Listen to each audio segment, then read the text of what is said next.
नमस्कार.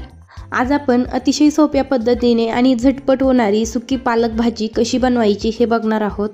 रेसिपी अगदी साधी सोपी आहे, त्यामुळे व्हिडिओ शेवटपर्यंत नक्की बघा आणि रेसिपी आवडल्यास व्हिडिओला लाईक करा आणि जास्तीत जास्त शेअर करा. अजूनही चॅनलला सबस्क्राईब केलं नसेल तर चॅनलला सबस्क्राईब देखील करा. चला तर मग रेसिपीला सुरुवात करूयात. भाजी बनवण्यासाठी इथे मी एक जोडी पालक घेतलेला आहे. पालक स्वच्छ धुवून निवडून घेतलेला आहे. आता या पालक भाजीचे फक्त कवळ्या काड्या घ्यायच्या आहेत. खूप जास्त जाड काड्या ठेवायच्या नाहीयेत. तर या काड्या आपल्याला अगदी बारीक चिरून घ्यायच्या आहेत. जेवढ्या बारीक चिरता येईल तेवढ्या बारीक आपल्याला या काड्या चिरायच्या आहेत आणि पालकाची जी पानं आहेत ती आपल्याला जाड चिरायची आहे, म्हणजे मोठ्या आकारात चिरायची आहे. तर व्हिडिओत दाखवल्याप्रमाणे अशा प्रकारे आपल्याला संपूर्ण ही पालक जोडी चिरून घ्यायची आहे. ही भाजी शिजवताना आपण अजिबात पाण्याचा वापर करणार नाही, त्यामुळं आपल्याला या पालकाची देठं ही बारीकच चिरायची आहेत आणि पाने मोठाली ठेवायची आहे, त्यामुळे या भाजीचा गाळ होणार नाही. इथे बघू शकता अशा प्रकारे संपूर्ण पालक मी चिरून घेतलेली आहे. पाने जाड ठेवलेली आहेत आणि पालक भाजीचे देठ हे बारीक बारीक चिरलेले आहेत. आता फोडणीसाठी इथे मी कढई गरम करायला ठेवली आहे. गॅसची फ्लेम आपल्याला मीडियम ठेवायची आहे आणि कढई गरम करून घ्यायची आहे. आता कढईमध्ये 1 चमचाभर तेल टाकून घेऊयात. तेल छान गरम झालं की यामध्ये 1 चमचा जिरं टाकायचं आहे आणि जिरं छान फुललं की त्यानंतर यामध्ये टाकायचं आहे 7 ते 8 लसणाच्या पाकळ्या मी सोलून घेतलेल्या आहेत आणि त्याचे बारीक तुकडे करून घेतलेले आहे. त्याबरोबर 7 ते 8 हिरव्या मिरच्या बारीक चिरून घेतलेल्या आहेत आणि त्याचे देखील तुकडे केलेले आहेत. अगोदर आपल्याला लसूण टाकायचा आहे आणि तेलामध्ये छान असा परतून घ्यायचा आहे. लसणाचा थोडासा कलर चेंज व्हायला लागला की मग त्यानंतर यामध्ये मिरची टाकून घ्यायची आहे आणि मिरची देखील छान परतून घ्यायची आहे. त्यानंतर आपल्याला यामध्ये टाकून घ्यायचा आहे आपण बारीक चिरून घेतलेला पालक.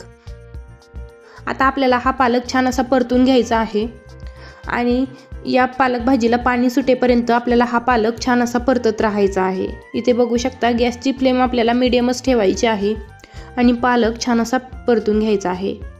आता यामध्ये चवीनुसार मीठ टाकून घेऊयात आणि गॅसची फ्लेम आपल्याला मोठी करायची आहे आणि मोठ्या फ्लेमवरच आपल्याला हा पालक छान असा परतून घ्यायचा आहे. इथे बघू शकता अगदी 1 ते 2 मिनिटातच या पालक भाजीला पाणी सुटायला लागलेलं आहे आणि या सुटलेल्या पाण्यामध्येच आपल्याला ही भाजी शिजवून घ्यायची आहे.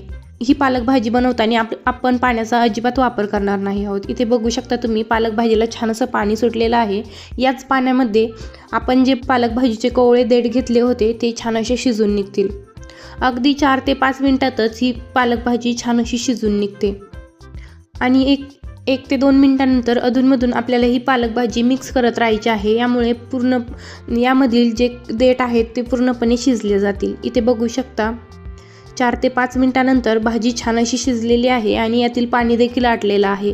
तर आपण यातील एक देठ चेक करून घेऊयात. इथे बघू शकता हा देठ छान असा शिजलेला आहे आणि भाजीतील पाणी देखील आटलेलं आहे. आता यामध्ये आपल्याला इथे मी 3 ते 4 चमचे शेंगदाण्याचा जाडसर असा कूट बनवून घेतलेला आहे. खूप जास्त बारीक कूट करायचा नाही तर एकदम जाड असा हा शेंगदाण्याचा कूट करून घ्यायचा आहे आणि तो या भाजीमध्ये मिक्स करून घ्यायचा आहे. भाजी खाताना हा शेंगदाण्याचा कूट दाताखाली आल्यामुळे एकदम छान अशी ही भाजीची चव लागते.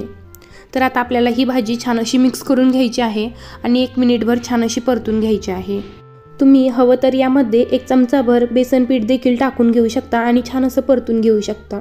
आता भाजी तयार आहे. गॅसची फ्लेम मी बंद करून घेते आणि ही भाजी एका प्लेटमध्ये सर्व करून घेते. चला तर आजची ही सुकी पालक भाजीची रेसिपी तुम्हाला कशी वाटली कमेंटमध्ये सांगा. रेसिपी आवडल्यास व्हिडिओला लाईक करा, शेअर करा आणि चॅनलला सबस्क्राईब करा. धन्यवाद.